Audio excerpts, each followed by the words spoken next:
سے حضرت لقمان رضی اللہ تعالی عنہ کے باب میں کچھ واقعات ہم جمع کرنے کی کوشش کرتے ہیں۔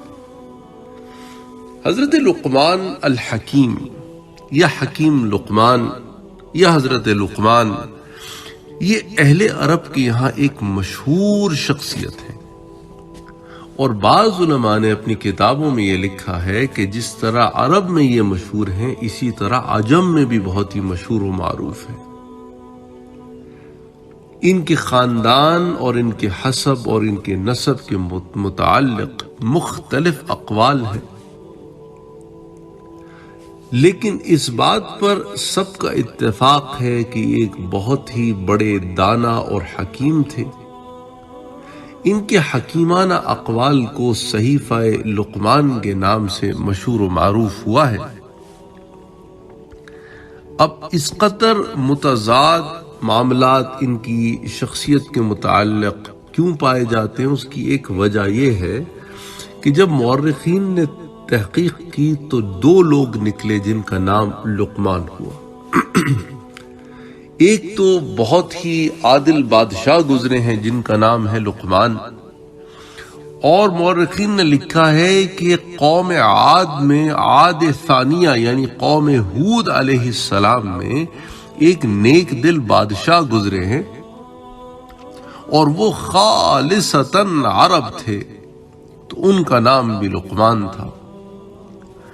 ابن جریر، ابن کثیر، امام سہیلی رحمت اللہ علیہ اور بہت سارے مورخین نے یہ رائے لکھی ہے کہ حضرت لقمان الحکیم جو ہیں یا حکیم لقمان جو ہیں وہ افریقی نسل سے تعلق رکھتے تھے، اور عرب میں ایک غلام کی حیثیت سے آئے تھے، اور ان کا نسب کچھ اس طرح بیان کیا جاتا ہے کہ لقمان بن عناق بن سندون یا پھر لقمان بن ثار بن سندون۔ تو اس میں ذرا اختلاف ہے۔ اسی طرح بعض لکھتے ہیں کہ ہوا لقمان بن عنقا بن سندون او لقمان بن ثار بن سندون۔ تو اب ان میں یہ جو دو ایک رائے جمع کی گئی ہیں، ان کو روضۃ الانف میں بھی موجود ہے، اسی طرح حافظ ابن کثیر نے بھی اس رائے کو جمع کیا ہے تفسیر ابن کثیر میں، اور پھر مختلف لوگوں نے بھی اس کو جمع کیا ہے۔ تو بہرحال وہ یہ بھی لکھتے ہیں کہ وہ سوڈان کے نوبی قبیلے سے تعلق رکھتے تھے، اور ان کا جو ہائٹ تھی، ان کا جو قد تھا وہ چھوٹے قد کے تھے، بدن ذرا بھاری تھا، رنگ سیاہ تھا، ہونٹ موٹے تھے، ہاتھ پیر بھدے تھے جیسا کہ افریقی لوگوں کے ہوتے ہیں، مگر اس تمام حلیے کے باوجود نہایت نیک، زاہد و عابد، صاحب حکمت آدمی تھے۔ تو جہاں اللہ تعالی نے بنی نوع انسان کو یہ بتانے کے لیے حضرت لقمان علیہ السلام کو رضی اللہ تعالی عنہ کو اپنے دور میں ایک مثال بنایا، تو آنے والے زمانے کے لیے بھی ایک مثال بنایا کہ دیکھو بعض لوگ ظاہر میں تمہیں عجیب سے معلوم ہوں گے، لیکن ان کے باطن کا حال اتنا عظیم ہے کہ اللہ عز و جل نے اپنی کتاب قرآن الحکیم میں ایک سورے کا نام سورہ لقمان رکھا ہے۔ تو سوچیں کہ یہ اللہ کا کتنا مقرب بندہ ہوگا کہ اس کے نام پر ایک سورت ہے، اور جو قیامت تک انشاءاللہ پڑھی جائے گی، اور انہیں اللہ نے نام سے بلایا ہے اور نام سے ان کے حالات بیان فرمائے۔ سبحان اللہ، سبحان اللہ، سبحان اللہ۔ اللہ تعالیٰ نے انہیں علم و حکمت کا ایک ذخیرہ عطا فرمایا تھا۔ بعض مورخین یہ بھی لکھتے ہیں کہ وہ حضرت داؤد علیہ السلام کے زمانے میں عدالت کے قاضی تھے۔ حضرت ابن عباس کا ایک قول ہمارے سامنے آتا ہے، وہ فرماتے ہیں کہ لقمان حبشی غلام تھے اور نجاری کا پیشہ کیا کرتے تھے۔ حضرت جابر بن عبداللہ فرماتے ہیں کہ لقمان پست قد موٹے ہونٹ والے نوبہ قبیلے سے تعلق رکھتے تھے، تو یہ حضرت جابر بن عبداللہ کا بھی قول آ گیا۔ حضرت سعید بن مسیب فرماتے ہیں کہ حضرت لقمان مصری سوڈانی تھے، تو وہ کہتے ہیں کہ مزید برآں ہمیں افریقی تحقیق میں یہ پتہ چلتا ہے کہ ایگزیکٹلی افریقہ میں کہاں سے تعلق تھا۔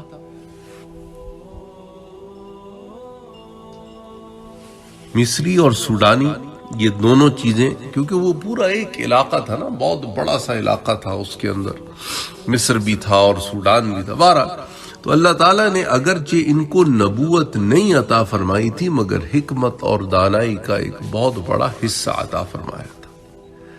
اسی طرح ایک قول حضرت عبد الرحمن بن حرملہ رحمۃ اللہ علیہ کا بھی ہمارے سامنے آتا ہے۔ وہ کہتے ہیں کہ ایک مرتبہ ایک حبشی حضرت سعید بن مسیب کے پاس آیا اور کچھ سوال کیے، تو آپ نے فرمایا اس بات سے دلگیر نہ ہونا کہ تم کالے حبشی ہو، اس لیے کہ سوڈانیوں میں 3 آدمی دنیا کے بہترین انسانوں میں ہوئے۔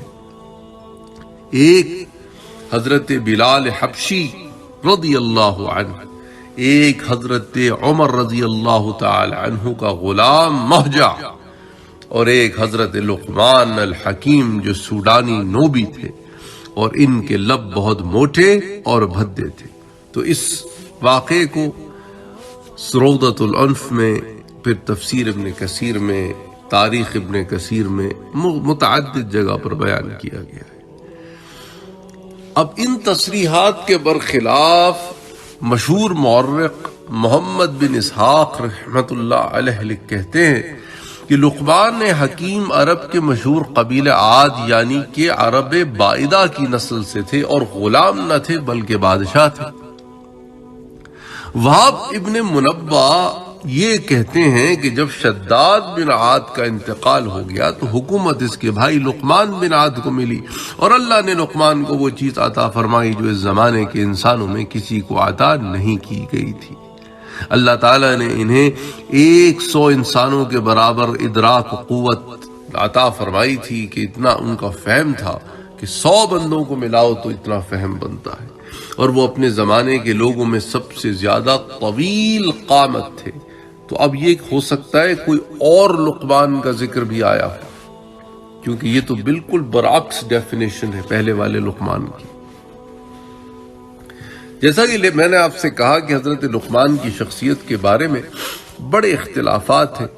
دراصل زمانہ جاہلیت کی تاریک صدیوں میں کوئی اس طرح کا معاملہ تو تھا نہیں کہ پبلیکیشن ہوتی، چیزوں کو کتابی شکل دی جاتی، لائبریریز بنائی جاتی، ایسا کوئی معاملہ تو تھا نہیں، تو مختلف فی روایات جمع معلومات و واقعات کا انحصار جو ہے وہ زیادہ تر اسے کہتے ہیں نا ورڈ آف ماؤتھ، منہ در منہ روایات چلتی رہتی تھی جو سینکڑوں برس سے چلی آ رہی تھی، اور اس معاملے میں ان لوگوں کو ضبط روایت اور یادداشت بڑی مضبوط تھی۔ چنانچہ شعراء جاہلیت جیسا کہ امراء القیس، اسی طرح لبید، اسی طرح طرفہ، اسی طرح احشا، یہ بڑے بڑے شعراء جاہلیت تھے، تو ان کے کلام میں بھی حضرت لقمان کا ذکر ہمیں ملتا ہے۔ انہی روایات پر اعتماد کر کے ارض القرآن کے مؤلف سید سلیمان ندوی نے یہ رائے ظاہر کی ہے کہ قوم عاد پر اللہ کا عذاب آنے کے بعد اس قوم کے اہل ایمان حضرت ہود کے ساتھ نجات پا گئے تھے، انہی کی نسل میں حضرت لقمان پیدا ہوئے، اور یمن میں اس قوم نے جو حکومت قائم کی تھی اس کے بادشاہ ہوئے۔ اہل عرب میں ایک قدیم صحیفہ لقمان کے نام سے معروف تھا، جس میں ان کے حکیمانہ اقوال جمع تھے۔ چنانچہ تاریخی روایات میں یہ واقعہ ملتا ہے کہ ہجرت سے 3 سال پہلے مدینہ منورہ کا ایک شخص سوید بن صامت مکہ مکرمہ آیا۔ وہاں حضور اکرم صلی اللہ علیہ وآلہ وسلم اپنی عادت طیبہ کے مطابق مختلف علاقوں سے آئے ہوئے زائرین کعبہ کی قیام گاہوں پر جا کر دعوت اسلام پیش کر رہے تھے۔ سوید نے جب آپ کی تقریر سنی تو کہنے لگا کہ آپ جو باتیں پیش کرتے ہیں ایسی ایک چیز میرے پاس بھی موجود ہے۔ آپ نے دریافت کیا وہ کیا ہے؟ اس نے صحیفہ لقمان بتایا اور آپ کی خواہش پر اس کا کچھ حصہ پڑھ کر سنایا۔ پھر اس کے بعد اس نے اعتراف کیا کہ آپ کا کلام صحیفہ لقمان سے بہتر ہے۔ اس واقعے کو ہم سیرت النبی میں بھی ڈسکس کر چکے ہیں۔ بہرحال مورخین کا بیان ہے کہ سوید بن صامت مدینے میں اپنی قابلیت، بہادری، شعر و سخن کی بنا پر کامل کے لقب سے پکارا جاتا تھا، لیکن حضور اکرم صلی اللہ علیہ وآلہ وسلم سے ملاقات کے بعد جب وہ مدینہ منورہ پہنچا تو کچھ عرصے بعد جنگ بعاث قبائل کی ایک باہمی جنگ میں مقتول ہوا۔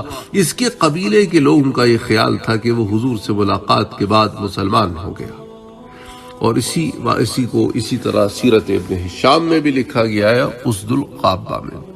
وہاب ابن منبہ کی ایک روایت کے مطابق حضرت لقمان حضرت ایوب کے بھانجے تھے اور مقاتل نے ان کو خالہ زاد بھائی بتایا ہے۔ تو مقاتل رحمت اللہ علیہ نے خالہ زاد بھائی بتایا، وہاب ابن منبہ نے بھانجا بتایا ہے۔ تفسیر بیضاوی میں ہے کہ ان کی عمر دراز ہوئی، یہاں تک کہ حضرت داؤد علیہ السلام کا زمانہ پایا۔ حضرت قتادہ سے ایک روایت یہ بھی ہمیں ملتی ہے کہ حضرت لقمان حکیم سے کسی نے پوچھا کہ آپ نے حکمت کو نبوت پر کیوں ترجیح دی جبکہ آپ کو دونوں کا اختیار دیا گیا تھا؟ آپ نے جواب دیا کہ نبوت بڑی ذمہ داری کا منصب ہے، اگر وہ مجھے بغیر میرے اختیار کے دیا جاتا تو اللہ تعالیٰ نے خود اس کی کفالت فرماتے کہ میں اس کے فرائض ادا کر سکوں، اور اگر میں اپنے اختیار سے اس کو طلب کرتا ہوں تو ذمہ داری پھر مجھ پر پڑتی۔ بہرحال اس قول کو حضرت قتادہ رحمت اللہ علیہ کے اس قول کو ابن کثیر نے جمع کیا ہے، واللہ اعلم بالصواب، اللہ ہی بہتر جانتے ہیں۔ بہرحال قرآن حکیم میں اس کی صراحت موجود ہے کہ حضرت لقمان کو حکمت عطا کی گئی تھی۔ لفظ حکمت قرآن حکیم میں کئی معنی میں استعمال ہوئی ہے، علم کے لیے بھی استعمال ہوئی ہے، عقل کے لیے بھی استعمال ہوئی ہے، حلم کے لیے، بردباری کے لیے، نبوت کے لیے، صحیح فیصلے کے لیے، بہت سارے ضمن میں استعمال ہوئی ہے۔ اچھا، ابو حیان اندلوسی رحمت اللہ علیہ نے لکھا ہے کہ حکمت سے مراد وہ کلام ہے جس سے لوگ نصیحت حاصل کریں اور ان کے دلوں میں اثر ہو، اور جس کو لوگ محفوظ کر کے دوسروں تک پہنچائیں۔ حضرت لقمان کا ذکر خیر قرآن کریم میں موجود ہے، اور قرآن کی ایک سورت کا نام بھی سورہ لقمان ہے۔ قرآن حکیم نے اپنے مقصد و منشا کے پیش نظر ان کے حسب اور نسب کو زیر بحث بالکل بھی نہیں لایا، بلکہ ان کی حکیمانہ اقوال ہی کو بیان کیا ہے۔ مشہور مورخ محمد بن اسحاق کی روایت جو حضرت عبداللہ ابن عباس سے منقول ہے، اس میں ان کے بعض حکیمانہ نصائح کا صراحتاً ذکر ملتا ہے، کوئی ایسی مزید وضاحت نہیں ملتی جو ان کی نبوت پر دلالت کرتی ہو۔ یہی وجہ ہے کہ جمہور مفسرین اس بات کے قائل نہیں، بلکہ خود حضرت عبداللہ ابن عباس کا یہ قول ان کے پہلے قول کے خلاف بھی ہمیں ملتا ہے، جو ابن کثیر نے تاریخ ابن کثیر میں جمع کیا ہے، کہ جمہور کا قول بھی یہی ہے کہ لقمان اللہ تعالیٰ کے ولی اور صاحب حکمت تھے، نبی نہیں تھے۔ اللہ تعالیٰ نے ان کا قرآن میں ذکر کیا ہے، ان کی تعریف کی ہے، ان کے کلام کو بیان کیا ہے، جس میں انہوں نے اپنے بیٹے کو جو اللہ کی مخلوق میں ان کے لیے سب سے زیادہ محبوب تھا نصیحت کی۔ تو اکثر جمہور علماء کا یہی موقف ہے کہ حضرت لقمان اللہ کے ولی ہیں، حکیم ہیں، صاحب حکمت ہیں، پر صاحب نبوت نہیں ہے۔ اچھا، قوم عاد کا ایک کتبہ جو 18 ہجری میں ملا تھا، اس میں کچھ ایسے فقرے موجود ہیں کہ ہم پر وہ بادشاہ حکومت کرتے ہیں جو کمینے خیالات سے بہت دور اور شریروں کو سزا دینے والے تھے، اور ہود کی شریعت کے مطابق ہمارے واسطے پیدا ہوتے تھے۔ اچھے فیصلے ایک کتاب میں لکھے جاتے تھے۔ کیا ہم ان آخری الفاظ سے جو کاغذ پر نہیں پتھر پر لکھے پائے گئے تھے یہ نتیجہ نہیں نکال سکتے ہیں کہ صحیفہ لقمان حضرت لقمان کے اچھے فیصلے ایک کتاب میں لکھے ہوئے تھے؟ اسے ارض القرآن میں جمع کیا گیا ہے۔ تو حضرت لقمان کا ذکر جیسا کہ میں نے آپ سے کہا قرآن میں موجود ہے، ان کے حکیمانہ اقوال موجود ہیں، ان کی شخصیت پر بحیثیت ایک حکیم روشنی ڈالی گئی ہے، نہ کہ بحیثیت نبی کے۔ تو قرآن کریم کی ان آیات کو بھی انشاءاللہ تعالی دیکھیں گے کہ قرآن کریم میں حضرت لقمان جو ہے ان کو کس طرح قرآن نے پیش کیا ہے اور انہوں نے اپنے بیٹے کو کیا نصیحتیں کی ہیں، وہ قرآن کا مضمون ہے کہ وَلَقَدْ آتَيْنَا لُقْمَانَ الْحِكْمَةَ۔ اللہ تعالیٰ فرماتے ہیں کہ ہم نے لقمان کو حکمت عطا کی، انشکر للہ، کہ اللہ کا شکر ادا کرے۔ اور دیکھو وَمَن يَشْكُرُ فَإِنَّمَا يَشْكُرُ لِنَفْسِهِ، اور جو کوئی شکر کرے گا اس کا شکر اس کے اپنے ہی لیے مفید ہے۔ وَمَن كَفَرَ فَإِنَّ اللَّهَ غَنِيٌّ حَمِيدٌ، اور جو کفر کرے گا تو حقیقت میں اللہ بے نیاز ہے۔ تو بہرحال ان کو بحیثیت حکیم، بحیثیت حکمت والے آدمی کے اللہ تعالیٰ نے پیش کیا۔ پھر ان کی نصاحہ کا ذکر کیا گیا کہ وَإِذْ قَالَ لُقْمَانُ لِابْنِهِ، جب حضرت لقمان نے اپنے بیٹے کو نصیحت کی۔ تو انشاءاللہ تعالی پھر کچھ اور تفصیلات اگلے درس میں اس ضمن میں ہم جمع کریں گے۔ وَمَا عَلَيْنَا إِلَّا الْبَلَاغُ۔